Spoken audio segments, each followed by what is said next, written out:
on offer, find out when a stall will be available, and then go to it.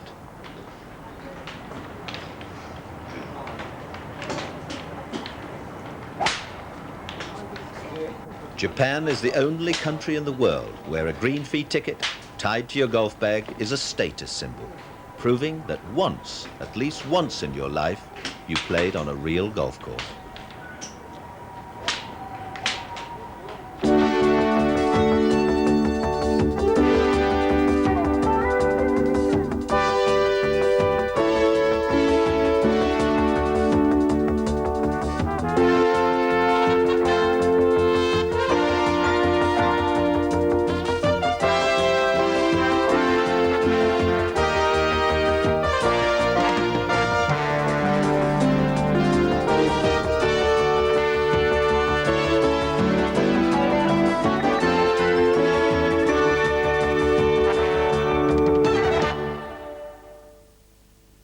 Next week, Peter Alice turns his attention to the ladies of the golfing world. That's at 11:05 next Monday evening.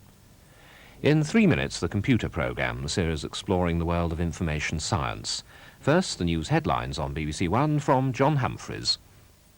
From Luxembourg tonight, news that Britain's 9 common market partners have agreed to continue trade sanctions against Argentina over the Falklands crisis. But the measures, which were due to expire at midnight tonight, have been extended for only 7 days.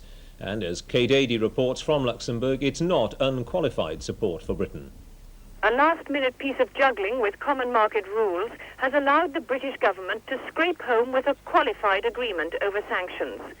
The form of the agreement has achieved a degree of unanimity.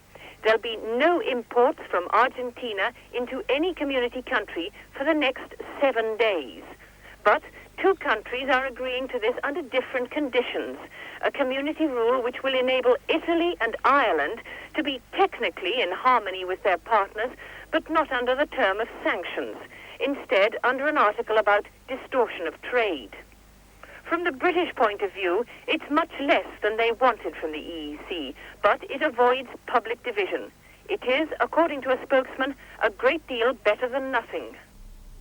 With negotiations over the Falklands crisis again underway at the United Nations, Mrs. Thatcher has said it could be the last chance to achieve positive results. She said this week could decide whether or not there could be a peaceful settlement. Earlier, Britain's ambassador to the United Nations flew back to New York and held more talks with the UN Secretary-General, Mr. Pérez de Cuéllar. There were also more talks tonight between the Secretary-General and Argentina's Deputy Foreign Minister, Mr. Enrique Ross. The Labour Party leader, Mr. Foote, has tonight written to Mrs. Thatcher asking for an undertaking that there will be no escalation of the conflict for 48 hours if the present negotiations come to an end. And he said the Commons as a whole, not the inner cabinet, must make the decision about launching any full-scale military action. The Ministry of Defence revealed tonight that 2 Royal Navy helicopters crash-landed in a blizzard on South Georgia 3 days before the British forces recaptured the island. The ministry said there were no casualties and no announcement had been made before because of what they called operational reasons. Tonight, this picture was released by the Ministry of Defence. It shows the moment that the Union flag was once again raised over South Georgia when the island was retaken by the British task force.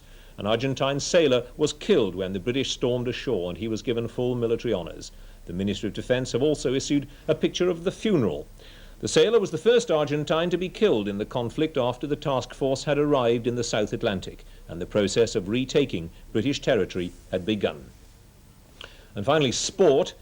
Alex Higgins, snooker's new world champion, has been fined £1,000 by the game's ruling body for bringing the game into disrepute. It was said that last March, during a match in Dublin, Higgins told a crowd of 1,500 people to shut their traps. Last night, Higgins won £25,000 when he beat Ray Reardon to the championship. We'll be back at 9 in the morning with the latest developments on the Falklands conflict. From me, good night. This is BBC1.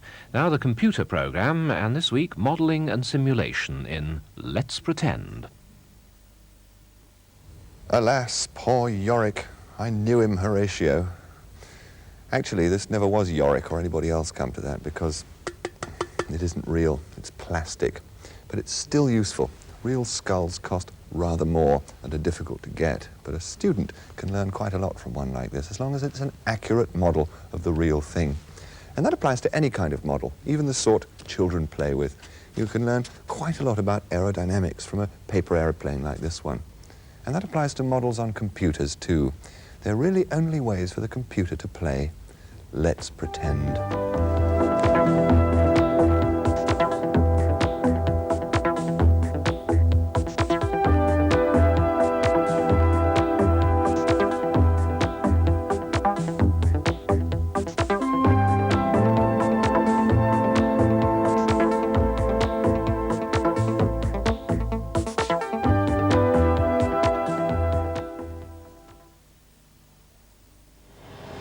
The wind's calm, it's awfully bumpy up here.